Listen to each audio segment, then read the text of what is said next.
Senhor? Que alegria poder mais uma vez estar aqui com vocês. É sempre uma honra muito grande poder pregar nesta casa, poder pregar para esta igreja que eu tanto oro, admiro e respeito. Que Deus abençoe a vida do apóstolo Jefferson Puca. Obrigado pela oportunidade de mais uma vez estar cooperando com vocês nesse lindo trabalho, nessa linda igreja. Meus irmãos, eu estava procurando algo de Deus para trazer ao coração da igreja, e Deus colocou um texto no meu coração e eu queria compartilhar com você. Jeremias, capítulo de número 29.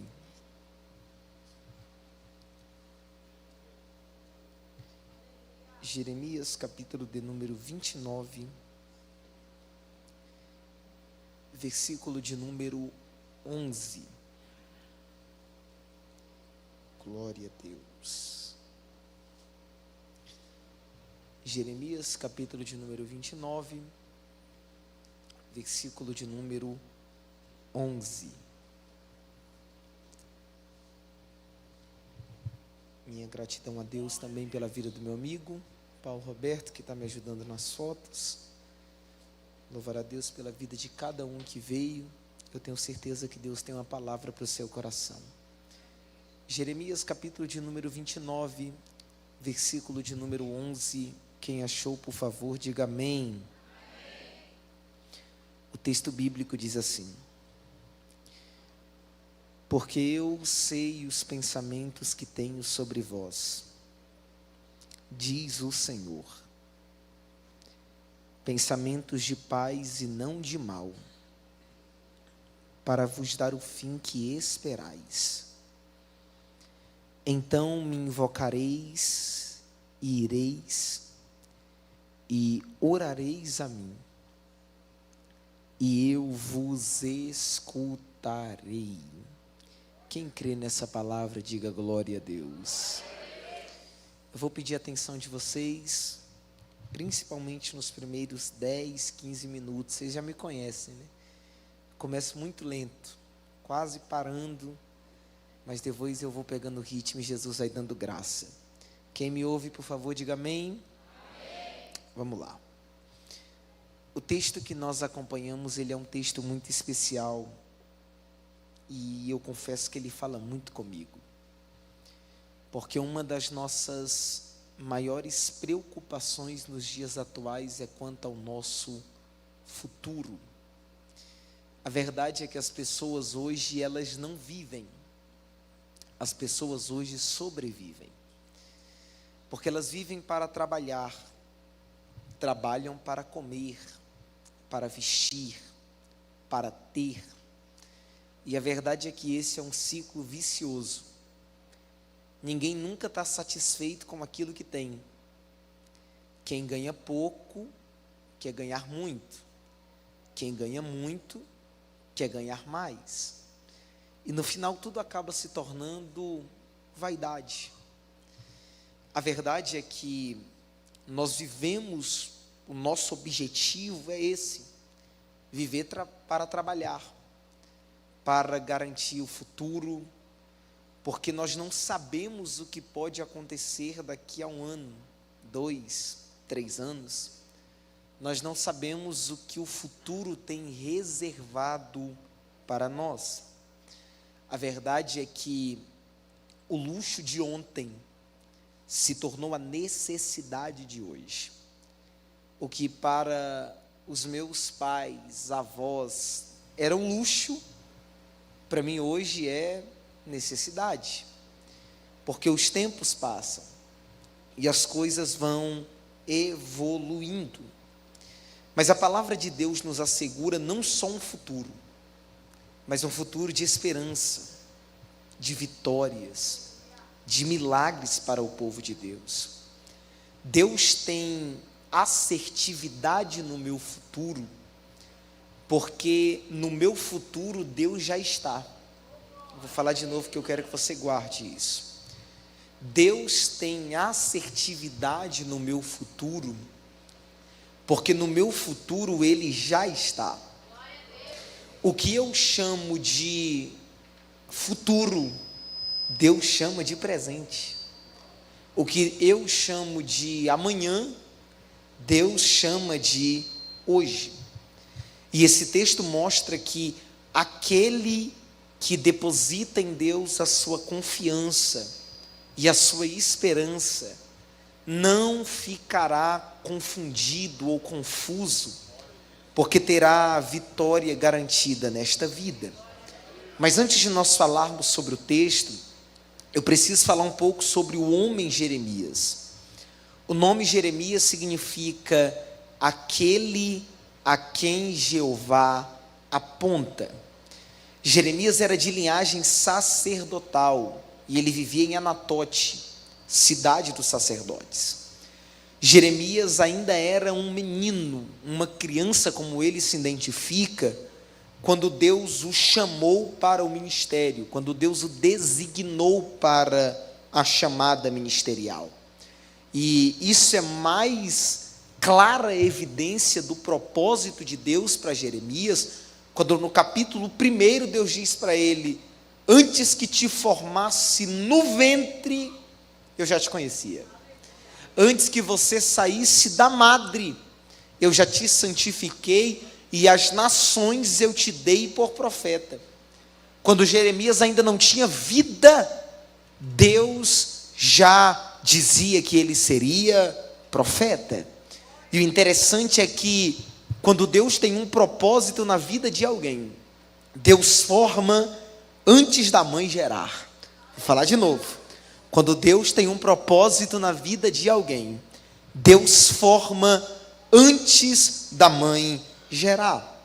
Isso acontece mais ou menos em cerca de 627 a.C. A Assíria era a principal força do mundo quando Jeremias inicia o seu ministério. Mas o Egito e a Babilônia ganhavam força com muita velocidade, com muita rapidez.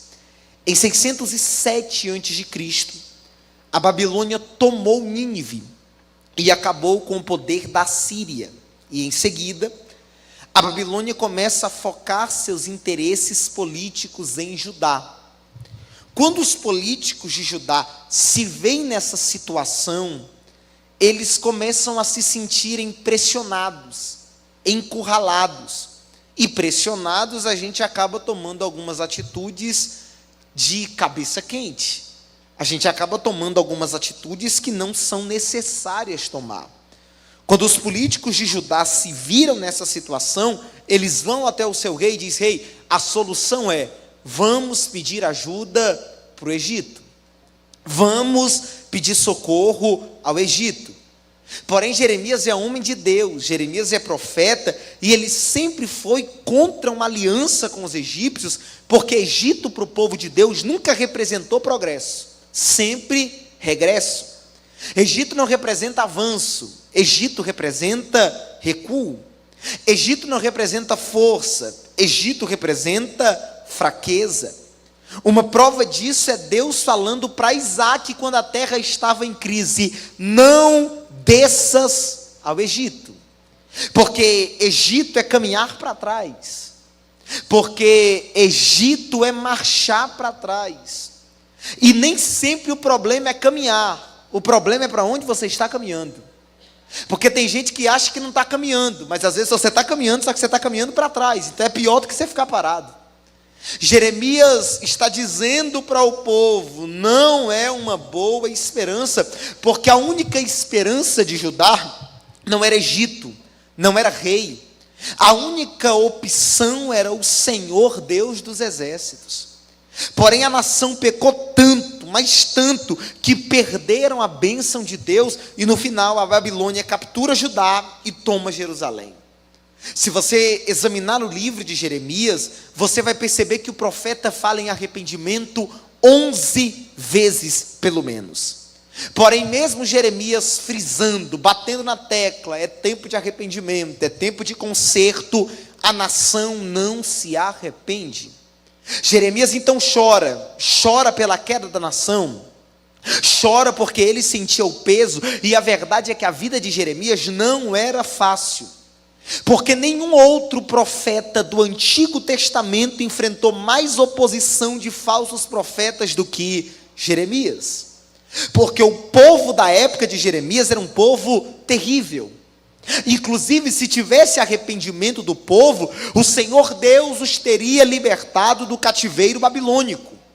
Porém, como a nação persistiu no pecado, eles tiveram que ser disciplinados. Mas o que eu quero que você entenda é: o propósito de Deus não é matar.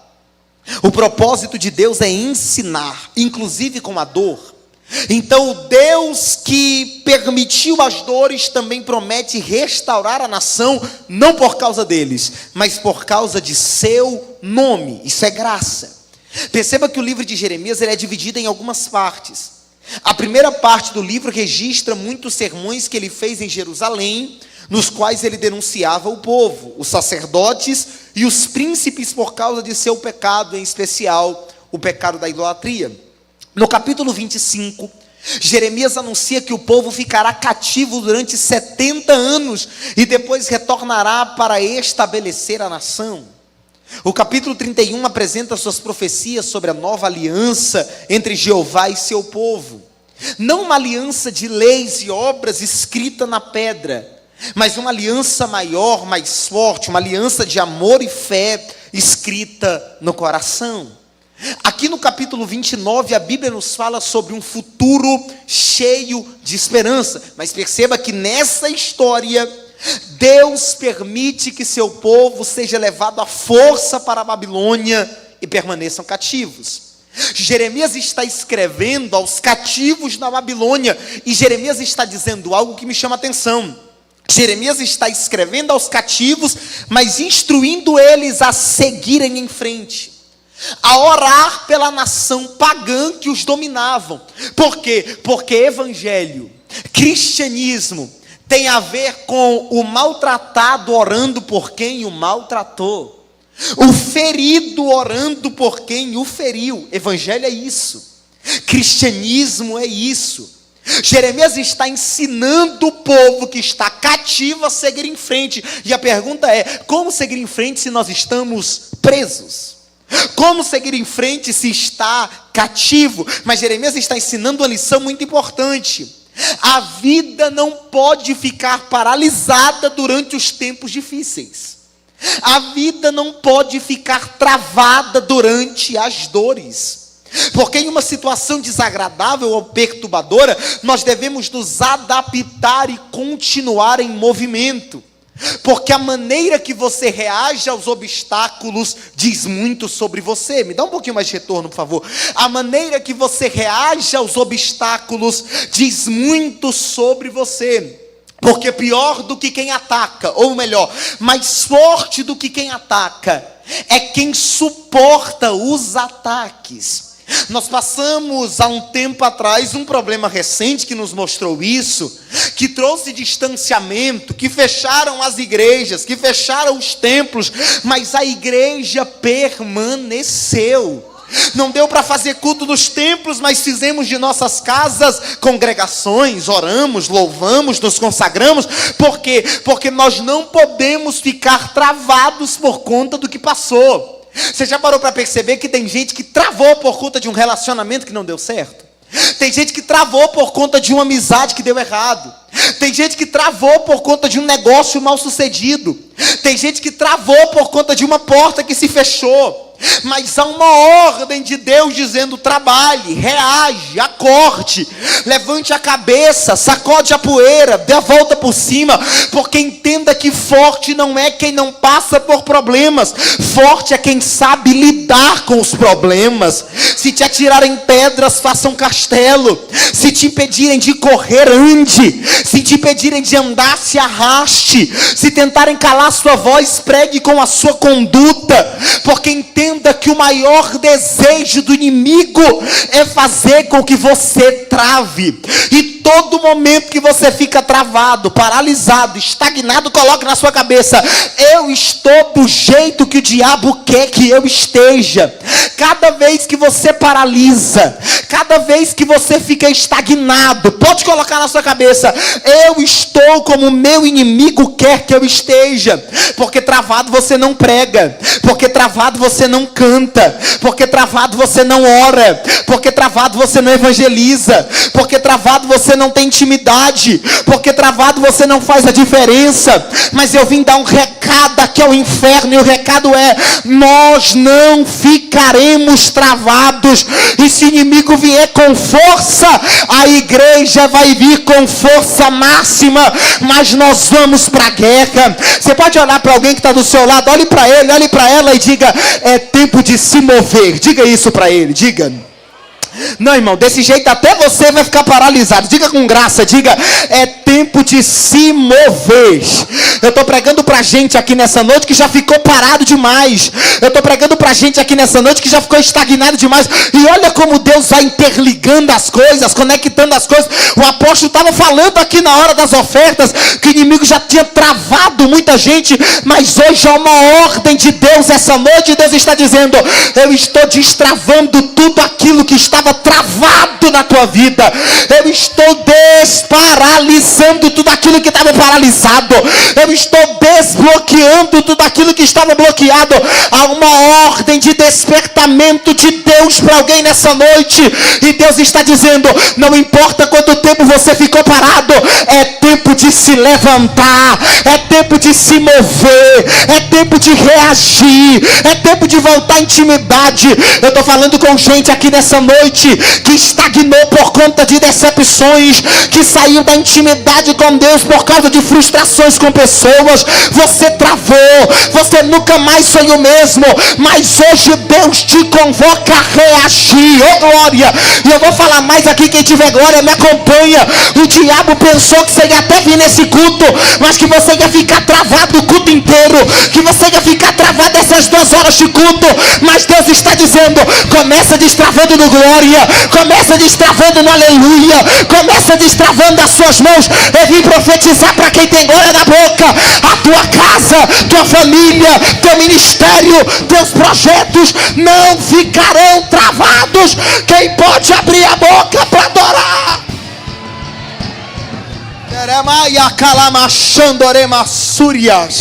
Eu estou vendo aqui um grupo de crentes que essa noite Deus está te dando acesso a alguns lugares. Eu estou pregando para pessoas aqui que Deus está dizendo: você está liberado para conquistar tudo aquilo que eu preparei para você. Você está preparado para chegar onde eu planejei que você ia chegar. Você não ficará prostrado, tua casa não ficará estagnada, tua família não ficará paralisada. Por quê? Porque a mão de Deus essa noite está vindo para te destravar, para te desbloquear. O diabo que saia da frente, o inferno que saia da frente, os caluniadores que saiam da frente. Não haverá paralisações do nosso meio.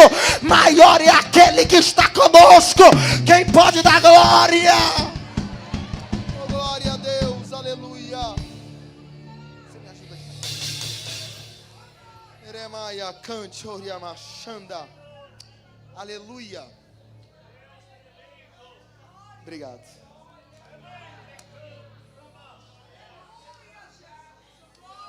Aleluia.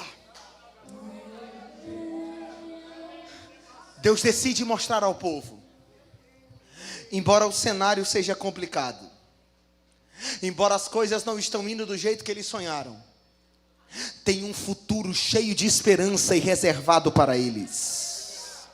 Ao analisar o versículo 11, nós nos deparamos com 2 coisas incríveis. Primeiro, Deus conhece os nossos pensamentos. Segundo, os pensamentos dele são maiores do que os nossos. Deus vê o nosso amanhã antes que ele se torne hoje. Salmos 94, verso 11 está escrito que Deus conhece os pensamentos do homem.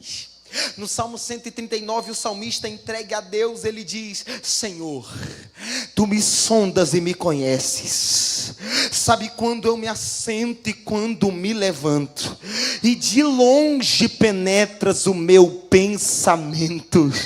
O salmista está dizendo: Deus está onde quer que eu esteja. Eu preencho apenas uma pequena parte do espaço, e Deus preenche todo o espaço. Ele não se move comigo, mas eu me movo nele. Em Deus vivemos, em Deus nos movemos, em Deus existimos. Deus está onde quer que eu possa estar. O homem está sempre em algum lugar, não em todos, mas ele está sempre em algum lugar. Os demônios, para ele estar aqui e ir para lá, ele demora cerca de 7 milésimos de segundos. Mas Deus não. Deus diz: eu estou aqui, eu estou lá, eu estou acolá. Por quê? Porque um dos nomes dele é onipresente. Oh glória! Vem comigo.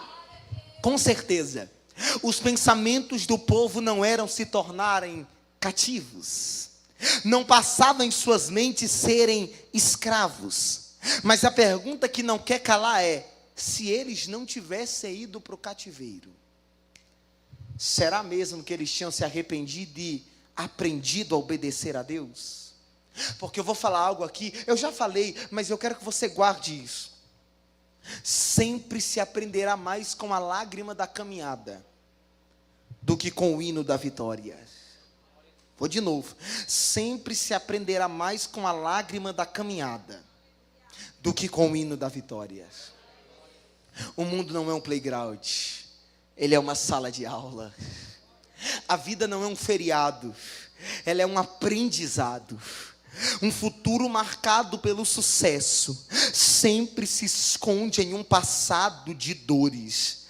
Deus não se esqueceu do seu povo. E qual era a maior prova de que Deus não se esqueceu do seu povo? O cativeiro, as dores, as feridas. Porque dentro do cativeiro, Deus estava colocando um propósito novo no coração do povo. Porque guarde isso, Deus não poderia trazer um recomeço sem antes enxertar um propósito dentro deles. Porque recomeço sem propósito é simplesmente adiar mais uma derrota. Mas a verdade é que os cativeiros nos fazem mudar a nossa mentalidade. Por quê? Porque mudando a mente eu mudo a visão. Porque mudando a visão eu mudo o propósito. E uma mudança de propósito é o que Deus precisa para me fazer recomeçar. Eu sei que existem momentos que fazem nós nos perguntarmos: por que não deu certo? Por que não aconteceu?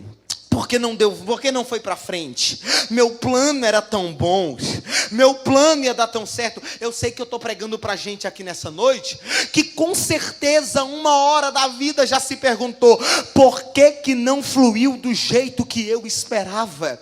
Por que não aconteceu do jeito que eu sonhei? Eu estou pregando para gente aqui nessa noite que pelas tuas contas era para você estar numa casa melhor, dirigindo um carro melhor, estando num trabalho melhor, teus filhos numa escola melhor, você numa faculdade melhor. Mas parece que nada aconteceu do jeito que você queria. Mas eu vim te convidar a analisar aqui: será que não é Deus que está por trás dessa porta fechada? Será que não é Deus que está por trás desse problema? Porque entenda, a gente gosta de culpar o diabo por tudo, mas existem portas que é o próprio Deus que fecha. Mas existem coisas que é o próprio Deus que permite. Por quê? Porque às vezes, para não te perder para uma proposta, Deus te permite ir para dentro de um cativeiro. Porque dentro do cativeiro, Deus limita as tuas propostas e te prepara para viver propósitos. Você pode olhar para alguém que está do seu lado, olhe para ele, olhe para ela. Se ele estiver dormindo, dê uma glória a Deus no ouvido dele e diga: dentro do cativeiro, Deus limita tuas propostas e te prepara para viver propósitos. Lá vai. O sim de Deus abençoa, o não de Deus protege, o espera de Deus prepara. agora. Pare de olhar com a perspectiva de que não deu certo e comece a perceber que nada, absolutamente nada, saiu da direção de Deus da tua vida. Porque quando você entende isso, você está mostrando que você tem maturidade para viver o propósito.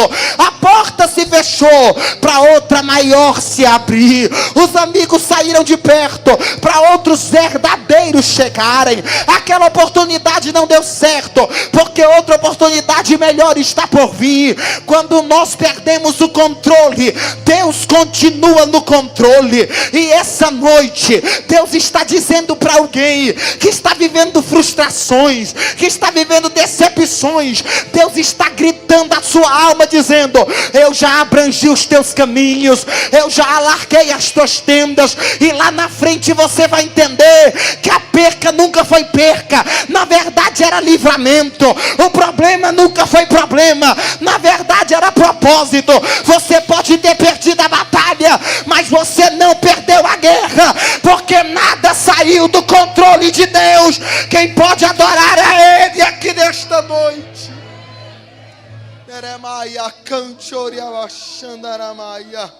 Oh, glória a Deus. Escute o que eu vou falar aqui. Nunca pense que você encontrará mel no pote, se Deus escreveu veneno no rótulo. Vou falar de novo isso aqui, que alguém precisa ouvir isso. Nunca pense que você encontrará mel no pote, se Deus escreveu veneno no rótulo.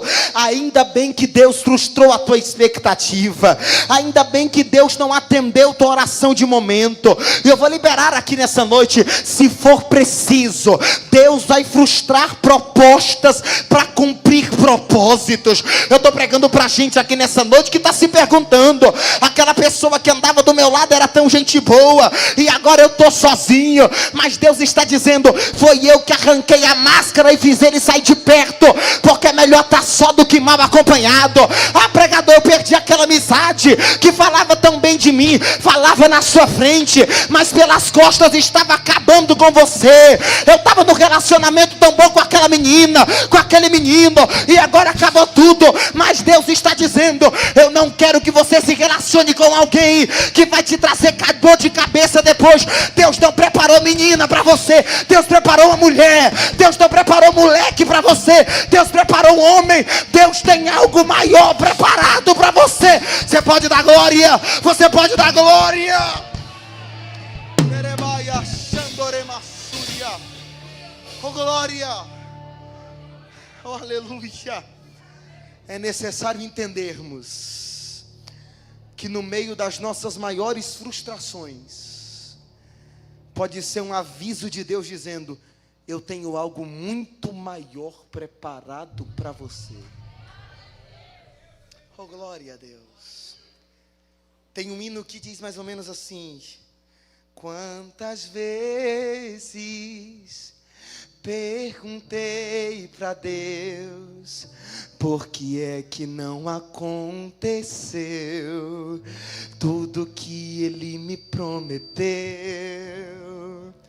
Cansado e desanimado, o tempo da espera tem me preocupado. Eu olho pra essa dor, parece que é em vão, e quase que essa dor rouba minha adoração.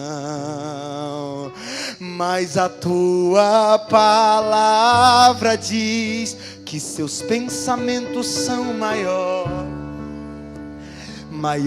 e maiores,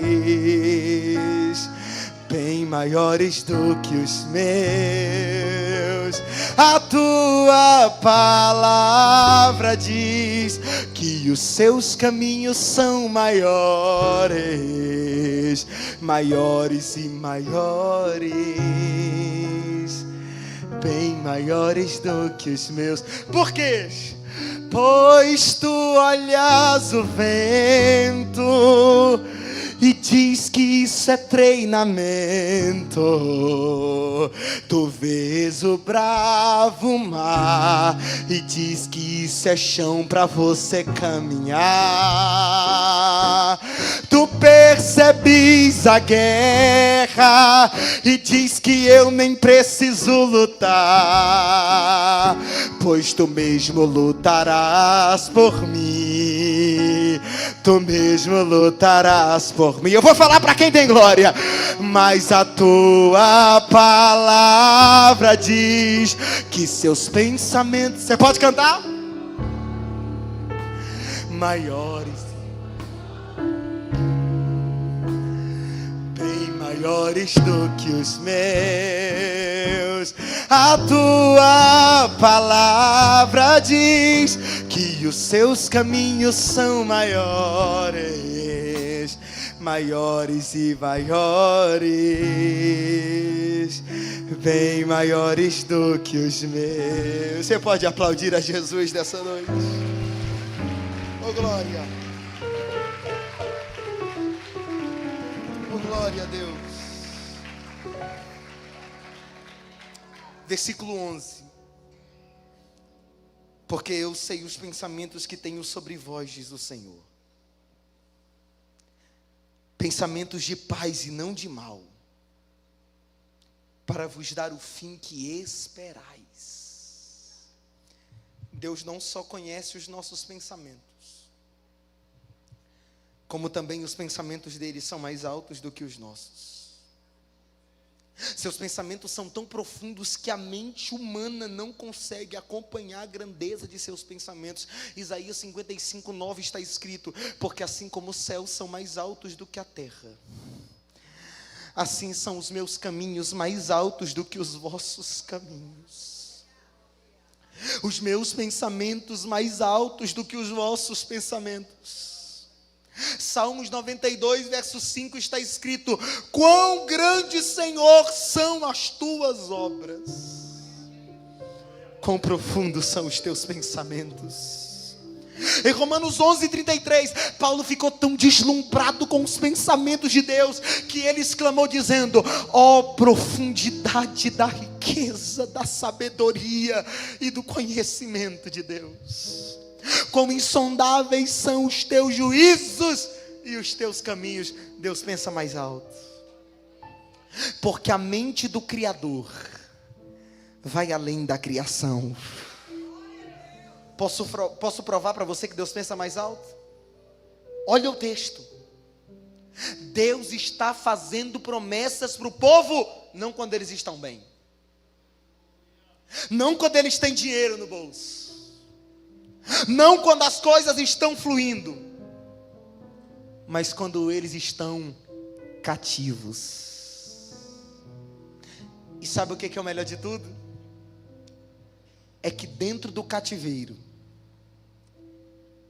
Deus esgota propostas e revela propósitos.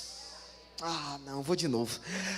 Dentro do cativeiro, Deus esgota as propostas e revela propósitos. No mesmo lugar que as propostas se esgotam, Deus te torna consciente do teu propósito. Por que as propostas se esgotam? Porque dentro do cativeiro, Deus limita o teu espaço. Deus limita as tuas ações. Porque eu vou falar algo que talvez você não entenda, mas você vai entender. Quem aceita a proposta é porque está vivendo uma liberdade muito grande, uma liberdade que criou uma libertinagem. E eu não falo de liberdade em Cristo, tá? Eu falo de libertinagem humana. Ele está numa liberdade tão grande que ele não consegue entender mais que o que Deus tem para ele não é essa proposta. É por isso que o relato de muita gente que cai em propostas destrutivas é: eu não ouvi a voz de Deus. Ou então, eu ouvi, mas mesmo assim eu quis fazer porque eu me achei livre para isso. E é aí que vem Deus te limitando, como um pai que diz não para o filho, não porque não gosta dele, mas porque o limite que ele colocou hoje vai fazer o filho se tornar melhor amanhã. E aí dentro do cativeiro as propostas se esgotam e só fica de pé tudo que Deus projetou para vocês. Versículo 13, e eu já estou encerrando, mas aqui está o porquê que Deus permite os cativeiros. E vós buscar-me-eis, e me encontrareis, quando vos buscardes de todo o vosso coração. Deus está dizendo: eu permiti as dores, eu permiti os sofrimentos, eu permiti as circunstâncias, só para ter mais tempo de oração com você, só para ter mais tempo de intimidade com você. Você sabia que tem dores que Deus permite para acessar corações bloqueados? Você pode falar isso para alguém? Deus permite algumas dores para acessar alguns corações bloqueados, porque Deus quer se tornar íntimo. Deus valoriza a intimidade, tanto que Ele tem sacudido o mundo nesses últimos dias. Tem gente grande perdida sem saber o que fazer. Deus permitiu que tudo isso acontecesse para botar crente para orar, para ouvir a oração daqueles que são seus. Porque posso falar? Eu estou pregando para a gente aqui nessa noite que se não fosse as dores, você nem estaria aqui hoje. Eu estou pregando para a gente aqui nessa noite, que se não fosse as feridas, você só iria prezar pelo relacionamento, pela intimidade nos domingos à noite. Olhe lá, quando o churrasco em casa demorasse um pouco, você dizer: vai dar para ir para a igreja? Não, o maior ministério é a família, eu tenho que cuidar da minha casa. Quando as coisas começassem a sair do teu rumo, você dizer: não quero mais ir para o culto, não quero mais estar na igreja. Tem outros aqui que se não fosse pelas feridas, você só iria prezar pela intimidade no culto de Santa Ceia. E está aí o grande porém, é que um domingo do mês é muito pouco para quem quer intimidade. Um dia da semana é muito raso para quem quer ser íntimo. E o pai, sabendo disso, ele disse: vou te apertar um pouco, vou te espremer um pouco, mas é só para não perder você de vista.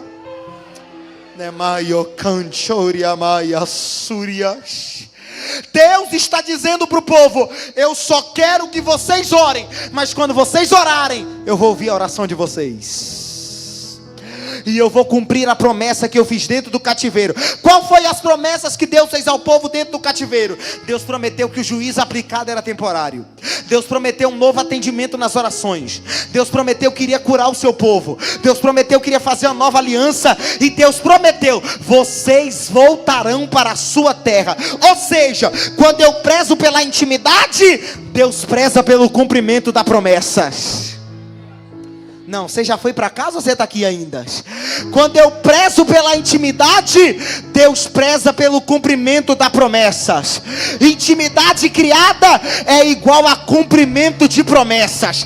É por isso que para os íntimos a prova é escola, o cativeiro é pedagógico. E vou falar mais: chega um tempo que você agradece a Deus por cada prisão que apareceu na sua vida, porque você entende que é pedagógica. Por que pedagógica?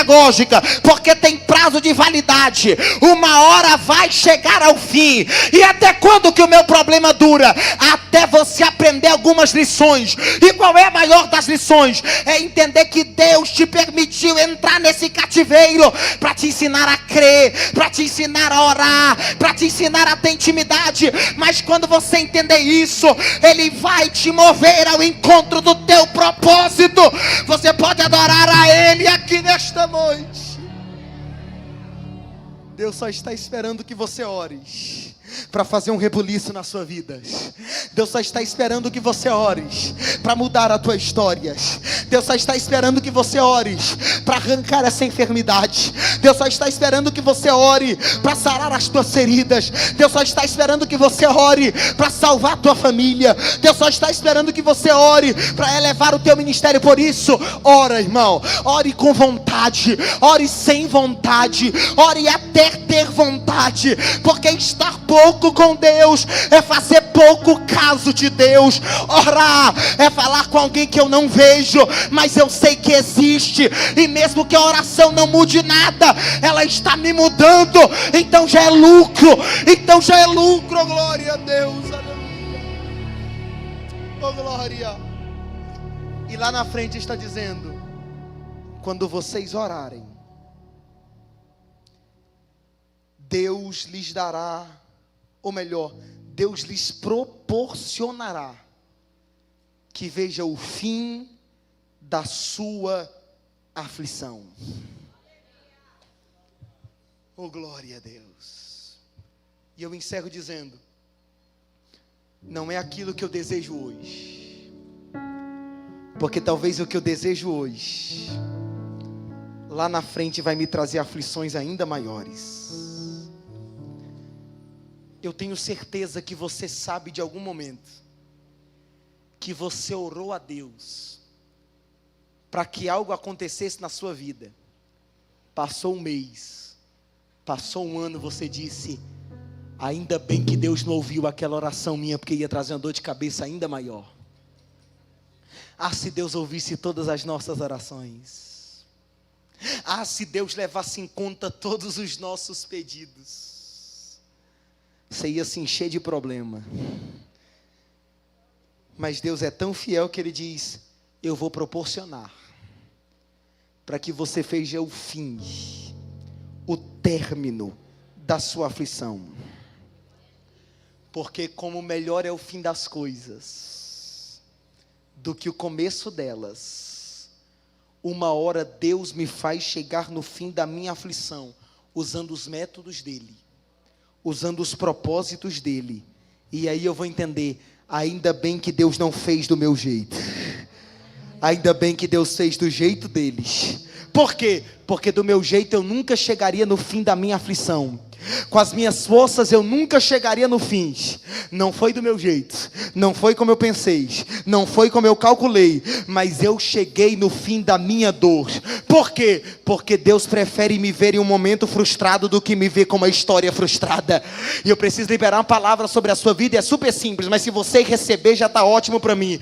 O teu final será melhor do que o teu começo.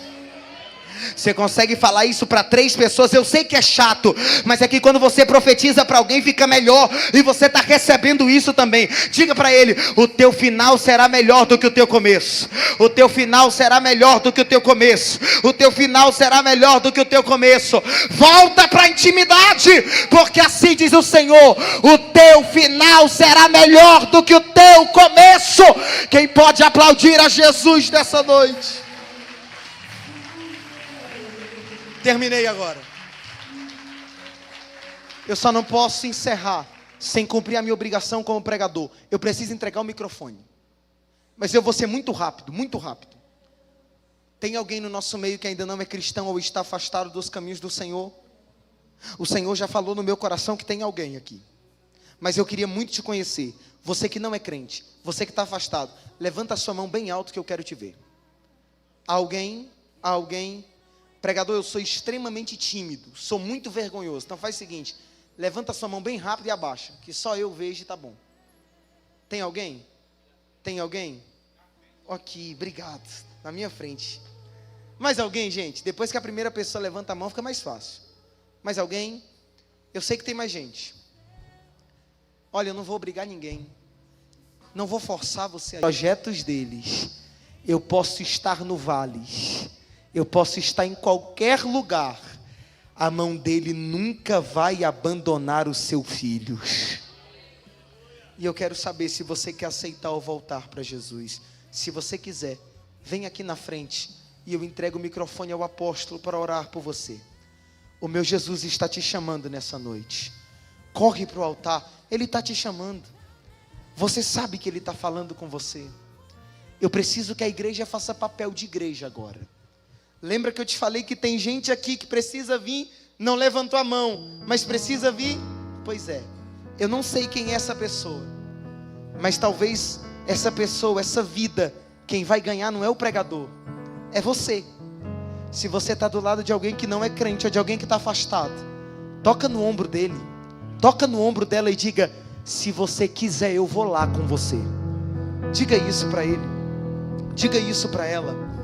Oh, glória a Deus, já tem uma vida para Jesus aqui nessa noite.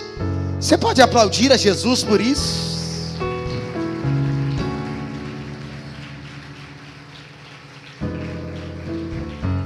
É a última vez que eu vou perguntar. Eu preciso entregar o microfone. Mas, gente, tem um moço aqui, tem um rapaz aqui, eu não sei quem é você, mas o meu Jesus está te chamando aqui essa noite. Há um livramento de Deus para a vida de um rapaz aqui. Há um livramento de Deus para a vida de um moço aqui. Não sei quem é você. E você pode não vir, mas você sabe que eu estou falando com você.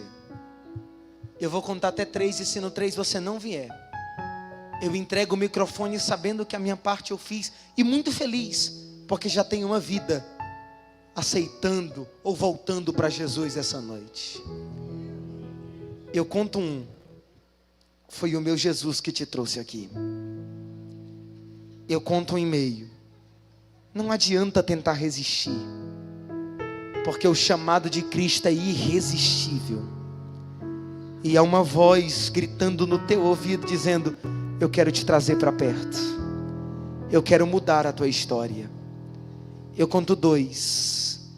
Você sabe que eu estou falando com você.